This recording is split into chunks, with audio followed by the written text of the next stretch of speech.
This is Let's Talk Teens, a parenting podcast sharing tips on raising amazing teenagers. We are both certified life coaches that have worked with teenagers as coaches, mentors, and teachers. We are sharing what we have found to work best when dealing with teens and tough issues. This is Abbi and Cheree, episode 89, Holding On, Helping Your Teen Through Depression. Okay, this one can be just a hard, heavy topic, right? But we hope that we can give you some great things to think about, parents, as your teen may be struggling with depression. It's unfortunately more common than we would like it to be. But let's just start with talking about the signs. Like, how do you know that your teen has is struggling with depression? Rarely do they come and say, "I'm depressed." Maybe they do in a joking way, or when they're really struggling, though, like, do they really talk about it? And most of the time, they don't. They hold a lot of things in and they try to cover it up. And so, how do you know as a parent? And I think one of the things that we misread on depression is we think it's just going to be like they're so deeply sad, which sadness is there. But sometimes we want to look at it as like they're actually more irritable. They're going to be more irritable, snappy, just negative. I think that's a really good sign that your teen might be struggling with depression. Now, I know some of that just happens with teens, but if it's just this constant where you're just noticing tons of irritability. You notice that they are withdrawn. They don't want to be a part of family or friends, and some of their normal things that they used to find joy in, you can tell they aren't finding joy in, and they just seem off. And I think it's just kind of watch for these, and then obviously just that they feel really sad, and you notice they're not laughing and smiling as much. But looking at all of it and just saying, okay, are there some signs here? Are there some things that are going on that need to be addressed more than we all have sad days and we all have depressing days, but is this becoming more of the norm? And I think being aware of very common triggers of depression that I think are so common that sometimes we're like, oh, it's fine. So, like a death in the family, parents divorcing, a friend breakup, like a total separation of friends, a romantic breakup, right?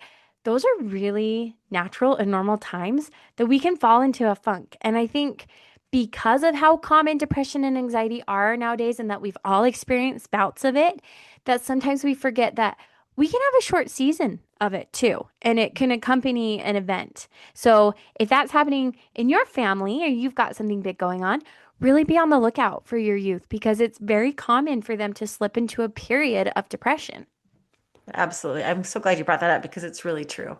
It could be a seasonal thing, it could be a hormonal thing, it could be an event that, or, things that are happening in circumstances around us, but just paying attention to these signs and watching for them. And then starting the conversation. I think it's sometimes hard and tricky as a parent to start those conversations because we don't want our teens to bite our heads off or to withdraw even more. We don't want to scare them away. And I think sometimes we're afraid to have those conversations. And I don't know, maybe some of you parents are like me. It's like, okay, how do I even bring this up? What if I say the wrong thing? What if I make it worse? Mm. We're so worried about that. But I think, first of all, just what not to say to your teens when they're having, whether it's a day or a season or a long period of it, is really be careful not to say, oh, just be happy or just be grateful or just get over it or, like you just need to figure out how to be happy. Like really be careful at saying those phrases of, gosh, you just need to be more grateful or you just need to be more happy or you got to figure this out. That's not going to do anything but shut them down even more. And you really, as a parent, want to create this safe space. And so coming at it more like, I've noticed, dot, dot, dot. Like, I've noticed that what it looks like is that you're withdrawing more or that, you're not laughing as much. Or I've noticed that you're not wanting to hang out with your friends as much. Do you want to tell me more about that? And it's really just asking them, like, I've noticed, but tell me where you're at and give them that space. I think also just by starting off, life can be really hard. It can be a butt kicker. What's hard for you right now? What are you in? What are you experiencing? What are you noticing about how you feel? And really just giving them that space of like, nothing they say is going to throw you off. But you're there to support them. I don't know, Abbi, do you have any tips of how to start a conversation? Those are some of the ways I have noticed have been helpful with my clients, with my kids. What have you noticed? What's a great way to start that conversation? Yeah, I was just saying here. thinking about that because I kind of know what to say once that conversation's started, right? Um, but I think it's when our youth, you just use some of these words that help me kind of know, oh, this might be a little bit more than just general sadness. Like if they're saying life feels really heavy, if Mhm. they're worried that things are never going to change, or they're like, I think I'm going to be like sad for forever. Like they really, like, if you are kind of sensing that dark cloud, I feel like those are really easy ways to go into it instead of saying Yes. like the big D word, because I think that can really be Mhm. triggering of like, no, I'm not depressed, I'm fine. Because there's definitely scales of like, yeah, I'm having a rough Yeah. day to like, I'm in a really dark place right now. And helping our youth really normalize some of these feelings, I feel like can be life-saving of just saying, hey, I have felt like life is so heavy that I'm never going to be happy again. Or I have felt um, this way when I got broken up with. I felt like, man, nobody's ever going to love me. Or I've made so many mistakes in my life, right? And giving voice to some of those thoughts that might be in their head. And what's amazing as human beings is we have really common thoughts, right? I think all of us have sat there and thought, wow, I don't know if this heaviness is ever going to leave. And it if your youth knows, oh, I'm not alone in thinking this or I'm not alone in feeling this, it can be really helpful to start that conversation because if we're just like, I don't know, if we make them feel even more isolated because I just don't know why you're like this or I just don't know why you can't be happy, right? Mhm.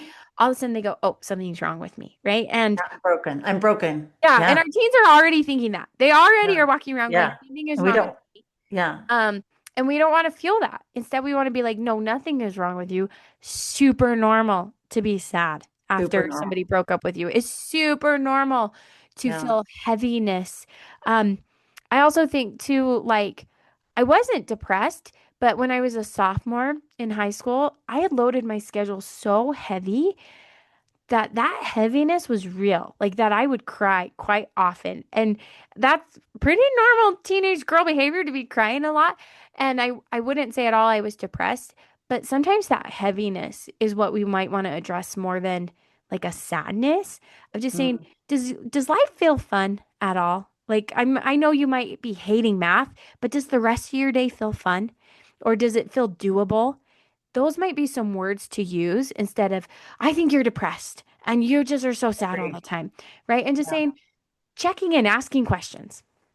Yeah, and I love, you're just on the same page with me on that because I think it's instead of saying like, you seem depressed, I really think it's be like, hey, how are things going? Or what's hard right now? Or what's feeling heavy?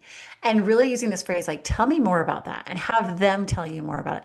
Tell me more about that. And the other thing I think is so important as parents is in that whole normalizing it, like you talked about, is to even tell them anything you're experiencing, there's a reason for it. There is always a reason. And so if we can find the reason, then we can find a solution. So if you're feeling really heavy, there's a really good reason for that. Instead of like, oh, you just need to be more grateful or you just need to be happy. Let's find the reason. Like, why are you feeling so heavy? And is there anything that needs to be adjusted? Or then it turns into, what do you need from me? And this is our next point is like from, as the parents, what do they need from us? How can we help them? And sometimes it's just asking like, what do you need from me? But I will also say that one of the things I think they need the most from us is just our presence.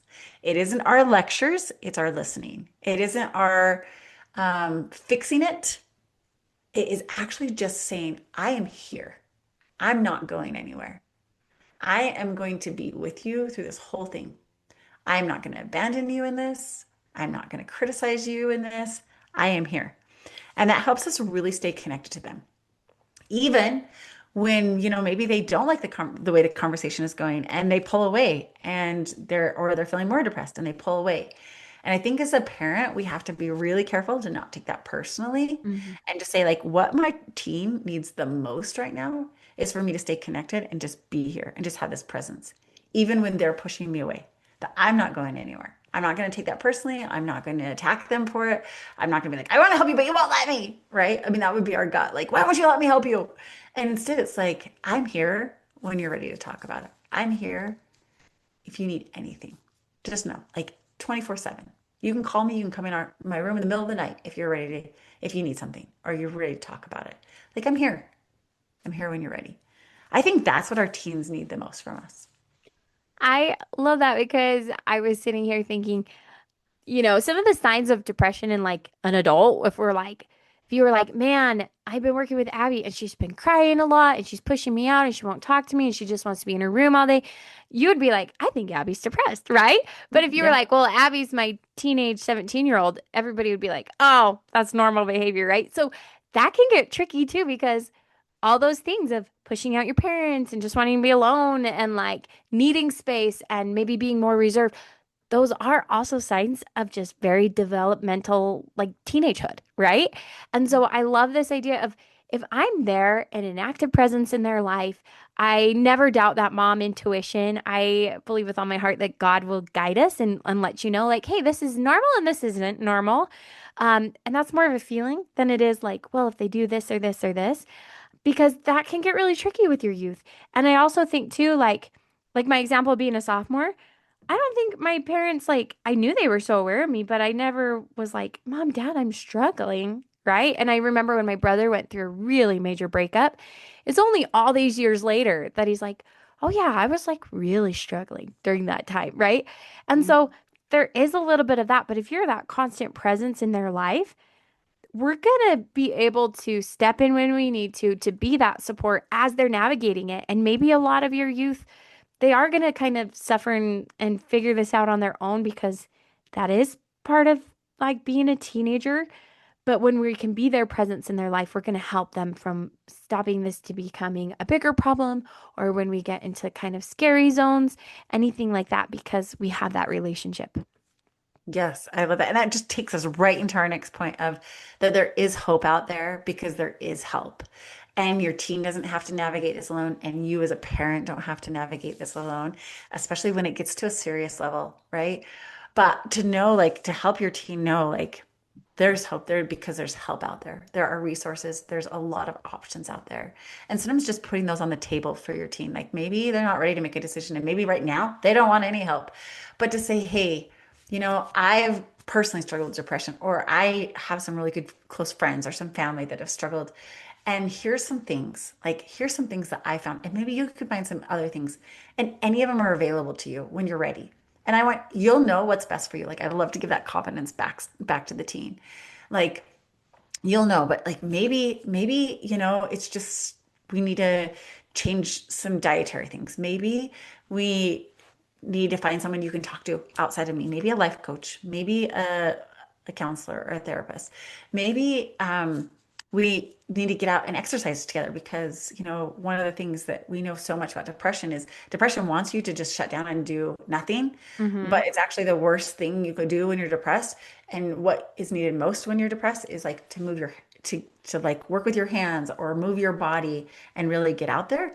And so like maybe it would be helpful for you to start exercising or to get a job. And I know you don't feel like it, but like how can I help you? And really saying like there's help out there and here's a whole lot of things that you could think about. I'm gonna put on this table. And then you get to look at this menu or you get to look at the table and decide what would be helpful to you. And then maybe we can check back in the week and we can talk about it or check back in a few days.